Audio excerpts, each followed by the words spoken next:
Misalnya Jalaluddin Rumi pernah ngomong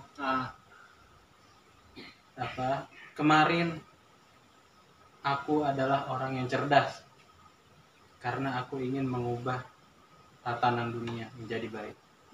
Tapi pada hari ini aku adalah orang yang bijaksana karena aku ingin mengubah diriku sendiri.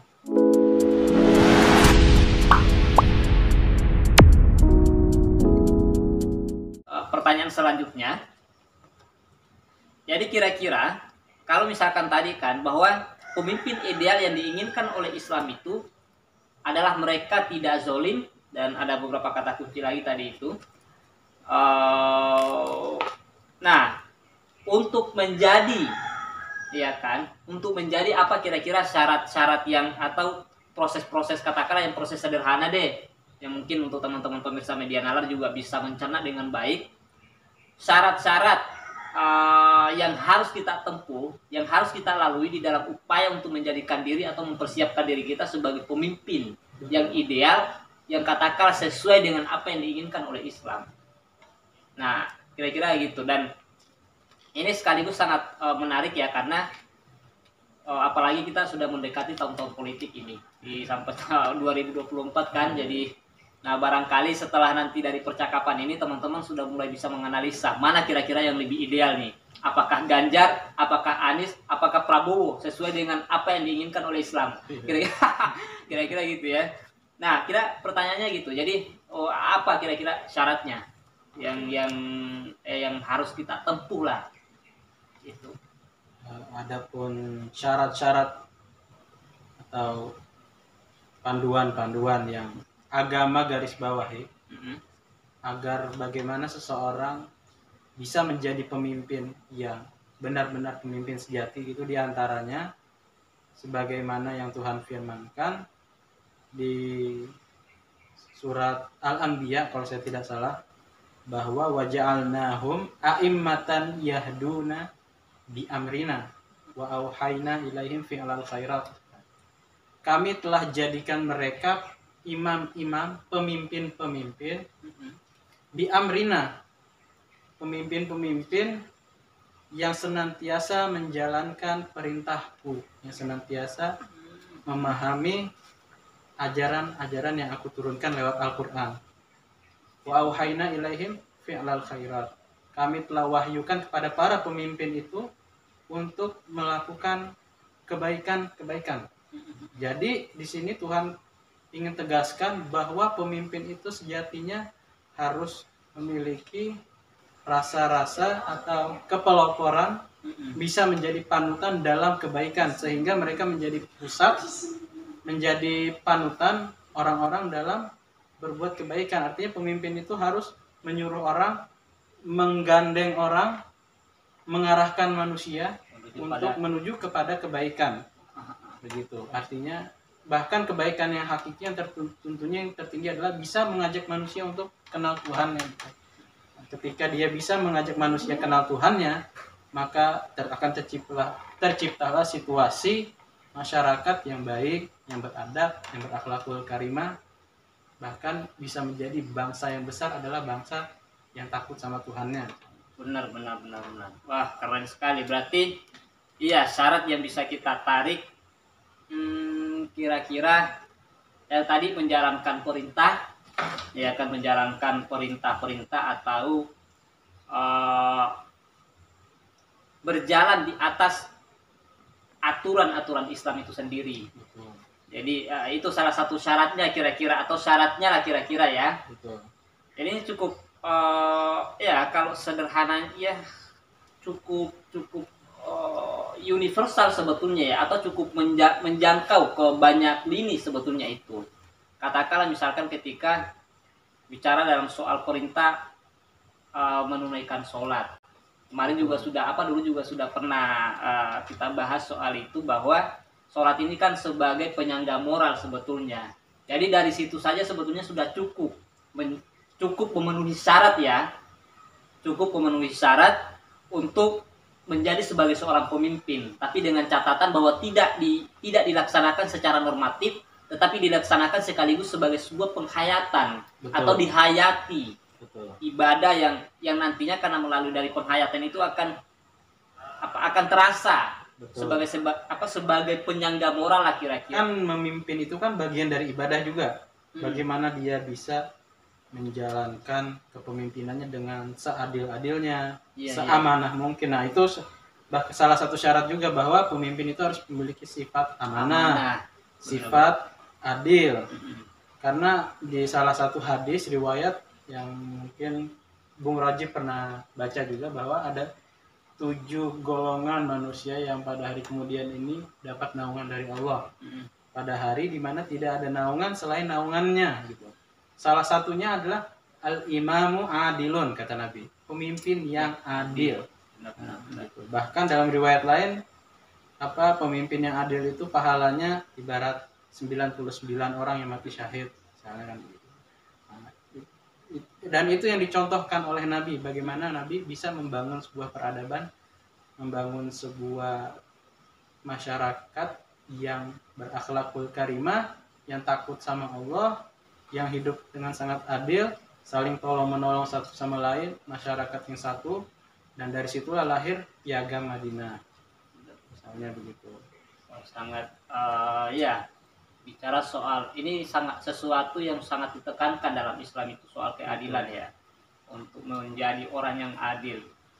Bahkan saking kalau kita hayati misalkan jadi kisah ini mengenai tentang konsep adil, saya tidak bisa membayangkan ya ketika misalkan kita menghapus di dalam pikiran kita atau di dalam sistem alam ini, kalau kita hapus kata adil misalkan, saya pikir seluruhnya akan berhenti. Iya, betul. Seluruhnya akan berhenti. Atau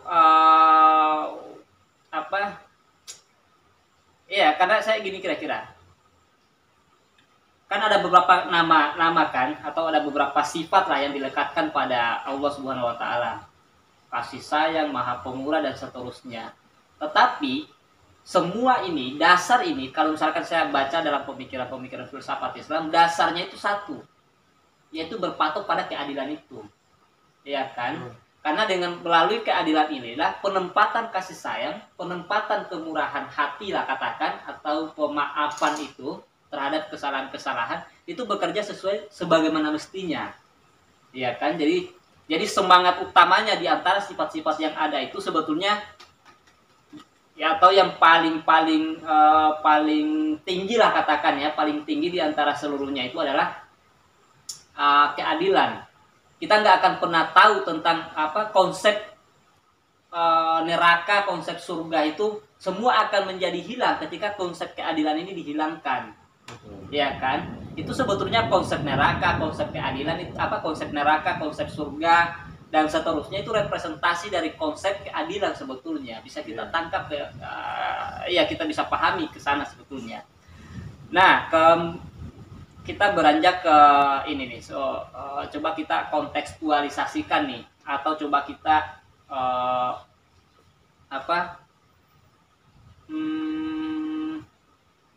kira-kira kalau kita misalkan terjemahkan ke dalam konteks Indonesia. Jadi pertanyaannya kira-kira gini. Apakah pemimpin ideal atau pemimpin yang diinginkan oleh Islam ini kira-kira cocok nggak untuk kita aktualisasikan di Indonesia? Atau ketika misalkan apakah sosok ini, pemimpin yang diinginkan oleh Islam, ini cocok nggak untuk memimpin bangsa Indonesia? Mengingat bahwa bangsa Indonesia cukup plural, banyak keyakinan yang ada yang tumbuh terus, kemudian kultur dan seterusnya. Intinya kita beragam, plural di Indonesia ini, yang digaungkan sebagai sebuah keunikan tersendiri bagi bangsa kita atau bagi negara kita. Kira-kira cocok nggak menurutmu nih? Bukan cocok lagi lah, itu udah bahkan sistem yang Islam buat terkait dengan kepemimpinan adalah yang tertera dalam Al-Quran itu adalah sistem yang paling sempurna untuk diterapkan di bangsa manapun, negara manapun. Karena di salah satu ayat kan Allah bilang ya Yuhannas inna khalaqnakum min dzakarin wa untha wa ja'alnakum syu'uban wa qabail lita'arafu misalnya. wahai umat manusia, kami telah jadikan kalian, ada yang laki-laki, ada yang perempuan, dan kami ciptakan kalian berbangsa-bangsa, bersuku-suku untuk saling mengenal. Artinya bahwa ini adalah perangkat kepemimpinan juga, bahwa seorang pemimpin harus memahami makna ayat ini gitu, misalnya. Contohnya bahwa bagaimana dia bisa menciptakan bangsa yang begitu beragam ini untuk saling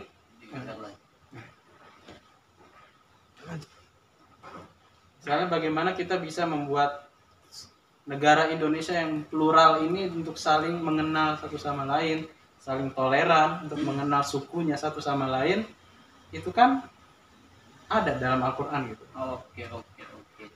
Berarti sangat cocok lah ya, sangat pas atau sangat ideal lah kira-kira untuk kita terjemahkan konsep kepemimpinan dalam Islam atau pemimpin ideal di dalam Islam ini sangat pas untuk kita terapkan di Indonesia lah kira-kira ya, atau memimpin Indonesia ya.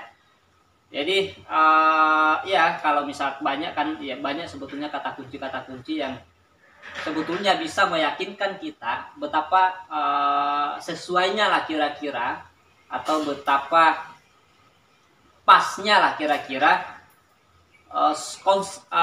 pemimpin ideal menurut Islam ini untuk memimpin bangsa kita yang hidup dalam pluralitas. Nah, terakhir untuk teman-teman semua, karena kita selagi berada dalam atmosfer politik yang sedang mulai memanas, apalagi ketika sudah menginjak tahun 2023, jadi mulai kampanye juga akan ini, karena kita akan melakukan pemilihan atau bangsa ini akan menggelar pesta demokrasi melalui pemilihan pemimpin presiden lah kira-kira. Nah, jadi di permukaan ini kan sudah ada 3 wajah yang nongol. Ada wajahnya Pak Ganjar, ada wajahnya Pak Anies, ada wajahnya Pak Prabowo, pemain lama. Jadi Pak Prabowo ini akan bersaing dengan pemain-pemain baru. Gitu. Jadi ya silakan teman-teman semua, teman-teman pemirsa media nalar, tinggal mencocokkan lah kira-kira mana menurut teman-teman berdasarkan percakapan yang tadi atau berdasarkan pemahaman yang didapatkan tadi, kira-kira mana yang lebih pas atau mana yang lebih representatif, mana yang lebih representatif sesuai dengan pemimpin yang diinginkan oleh Islam. Apakah Pak Ganjar, apakah Pak Anies, ataukah sebetulnya pemain lama Pak Prabowo, gitu ya. Ya terakhir saya sekaligus pengen membacakan satu puisi lah kira-kira, puisi pendek yang ya mungkin ini bisa kita hayati sebagai seorang pemuda, bisa kita hayati dan bisa kita mulai lebih peka terhadap hal-hal yang sudah terjadi lah kira-kira. Jadi gini kira-kira syairnya. Fir'aun tidak mampu langgeng dalam kekuasaan, sebab tidak pernah tahu menyayangi rakyatnya. Masyarakat Mesir tidak pernah merasakan kemerdekaan, karena tidak pernah berani melawan intimidasi dan penindasan. Fir'aun angkuh, ia jatuh. Pahlavi arogan, ia tumbang. Kamu yang tidak sadar dengan sejarah, kamu akan musnah dalam catatan sejarah. Oke, Dit, terima kasih banyak atas wejangannya. Saya boleh izin nambahkan sedikit ya? Oke, silakan. Sebelum ditutup nih, bahwa sebagai agama Islam itu mengajarkan sejatinya seorang pemimpin yang baik itu adalah bagaimana dia bisa memimpin dirinya sendiri terlebih dahulu.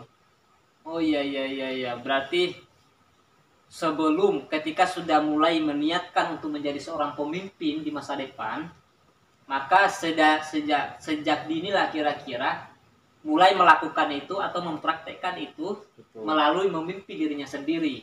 Memimpin dirinya sendiri, bagaimana dia bisa memanage nafsunya, memanage keinginannya, bisa mengatur dirinya, menggunakan waktu yang baik, bagaimana dari dirinya ke keluarganya, ke masyarakatnya, baru dari tingkat secara luas lah Secara begitu. luas, Misalnya benar. Jalaluddin Rumi pernah ngomong